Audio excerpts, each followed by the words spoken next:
आराध्य के चरणों में ईशा भक्ति वंदना। श्रद्धे शासन श्री मुनिश्री हर्षलाल जी स्वामी, मुनिश्री पारस कुमार स्वामी को ईशा भक्ति वंदना। उपस्थित श्रावक सारे का समाज। चैत्य पुरुष जग जाए, चैत्य पुरुष जग जाए, देव तुम्हारा पुण्य नाम मेरे मन में रम जाए। चैत्य पुरुष जग जाए। ओम ओम ओम ओम ओम ओम ओम ओम ओम ओम ओम उद्गाता। हरे हम हरे हम हरे हम हरे हम हरे हम हरे हम जाता। ओम ह्रीं श्रीं जय, ओम ह्रीं श्रीं जय, विजय गदा लहराए। चैत्य पुरुष जग जाए। ओम जय वीक्षु वीक्षु जय, ओम ओम ह्रीं श्रीं ह्रीं श्रीं विघ्न शमन ओम व्याधि शमन ओम क्लीं क्लीं क्लीं क्लीं क्लीं क्लीं। नाम मंत्र तव व्रण संग्रहण, सतत अमृत बरसाए। चैत्य पुरुष जग जाए। मिटे विषमता तन की मन की, अनुभव के चिंतन की। पल पल पग पग मिले सफलता, तन्मयता चेतन की। नाम मंत्र तव भय हर विषहर, साम्य सिंधु गहराए। चैत्य पुरुष जग जाए। आत्मा भिन्न शरीर भिन्न है, तुमने मंत्र पढ़ाया। आत्मा अचल अरुज शिव शाश्वत, नश्वर है यह काया। आत्मा आत्मा के द्वारा आत्मा में लय पाए। चैत्य पुरुष जग जाए। तुम निरुपद्रव हम निरुपद्रव, तुम हम सब है आत्मा।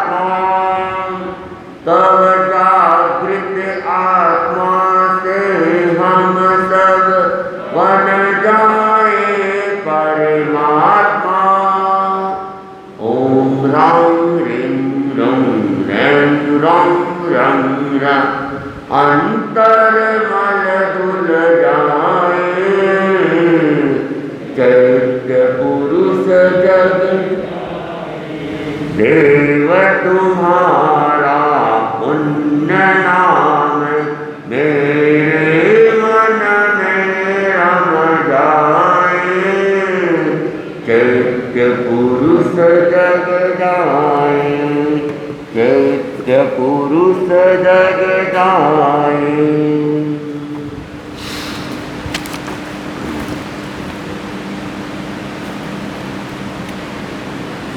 पूज्य कालूगणी के घटना प्रसंग चल रहे थे। उन घटना प्रसंगों के अंदर एक बार कालूगणी और मगन मुनि, जो कि बाद में मंत्री मुनि के रूप में प्रख्यात हुए, दोनों की मंत्रणा होती है और गुरुदेव तुलसी ने उसे बड़े रोचक ढंग से लिखा भी है।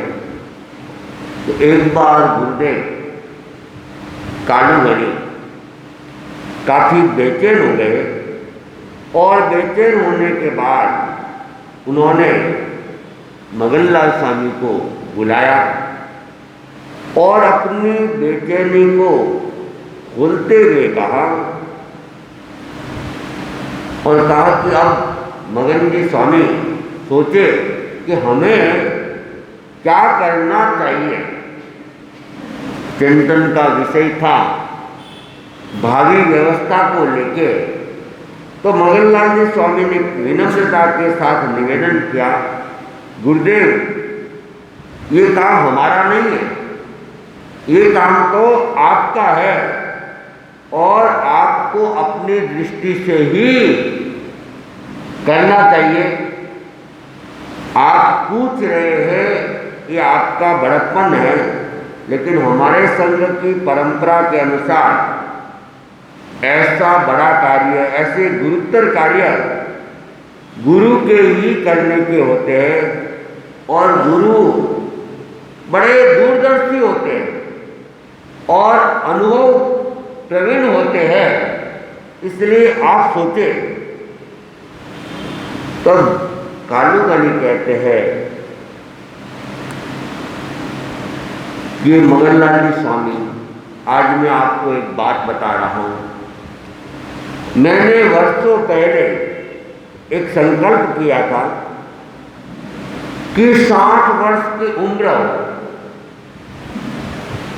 और विदासर का क्षेत्र हो, मातुश्री छोगा जी सामने हो और चतुर्वेद धर्म संघ उपस्थित हो। उस स्थिति में मैं अपने भावी उत्तराधिकारी की घोषणा करना चाहता था,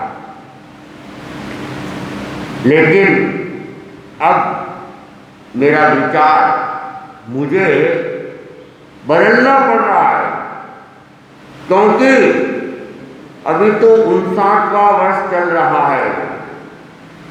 कब तो 60 आएंगे, नहीं आएंगे।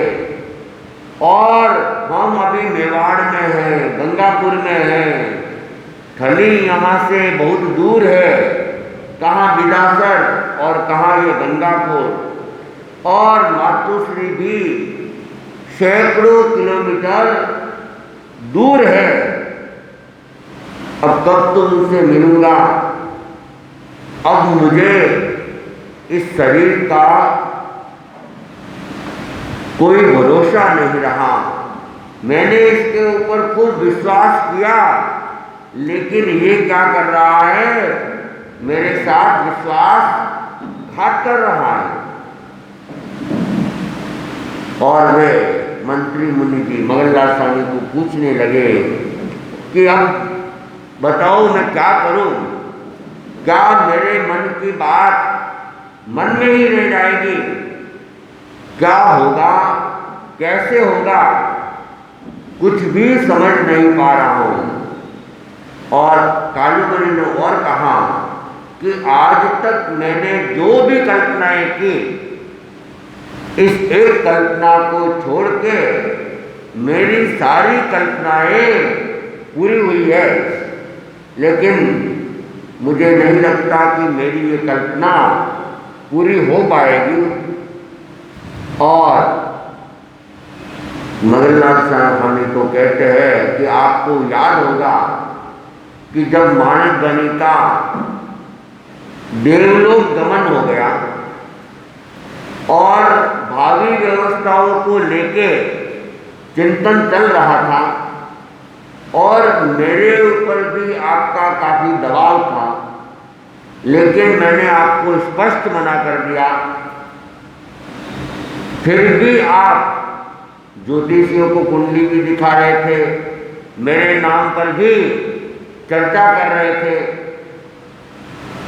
तब मैंने आपको एक रहस्य की बात बताई थी और मैंने आपको कहा था कि मुझे स्पष्ट आभास हो गया है कि मेरे पर जो भी शासक आएगा वह 12 वर्षों के लिए आएगा, इसलिए आप मेरे ऊपर अभी दबाव मत डालो। और अभी मेरी तैयारी भी नहीं है और अभी मेरी उम्र भी नहीं है और अनुभव भी उतना नहीं है, इसलिए जो हो रहा है होने दो। अभी तो मेरे ऊपर एक और शासक आने वाले हैं और 12 वर्षों तक वे रहेंगे, उसके बाद जो होना है अपने आप होता रहेगा। और आपने देखा दालगनी आए और 12 वर्षों तक उनका शासनकाल रहा और उसके बाद उन्होंने गुप्त रूप से अपना जो पत्र लिखना था लिख लिया और बाद में मैं भावी आचार्य बन भी गया। तो आभास भी मुझे होते रहे और कल्पनाएं भी मेरी साकार होती रही, लेकिन यह जो मेरा सर्वोपरि दायित्व है, तेरापन धर्म संघ का जो भी आचार्य होता है उनका सर्वोपरि दायित्व ही होता है कि संघ की भावी व्यवस्था निश्चित करे, उचित व्यवस्था कर ले। तो कार्लोगणी ने कहा कि ये मेरा सर्वोपरि दायित्व है और मैं इसके लिए पहले से जागरूक हूँ, लेकिन मेरी कल्पना के अनुसार अब वह नहीं हो रहा है। मगनलाल स्वामी ने कहा कि नियति नियति है, हम उनको टाल नहीं सकते हैं। अब आगे क्या करना है इसके ऊपर आप चिंतन करवाने की कोशिश करें। तो कार्लोगणी ने मगनलाल स्वामी को कहा कि अब तो मुझे जल्दी से जल्दी यह काम करना है, अब मैं देरी नहीं करना चाहता हूँ, कहीं वापिस माणिकगणि वाला इतिहास पुनः सामने नहीं आए, ऐसी भूल भी मैं नहीं करना चाहता हूँ, इसलिए अब जल्दी करें। तो आप दिन दिखाए। वैसे तो मेरा विश्वास ज्योतिष के ऊपर ज़्यादा नहीं है, लेकिन इतना बड़ा कार्य बिना शुभ मुहूर्त के करना भी उचित नहीं है, इसलिए आप कोई शुभ मुहूर्त दिखा दे।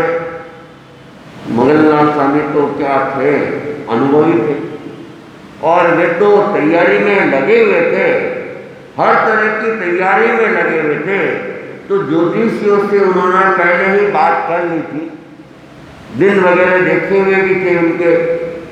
तो उन्होंने कहा ये भाद्रपद शुक्ला तीज का दिन आ रहा है और अपूत मुहूर्त है, शुभ मुहूर्त है, आप उनमें अपना ये काम कर लें।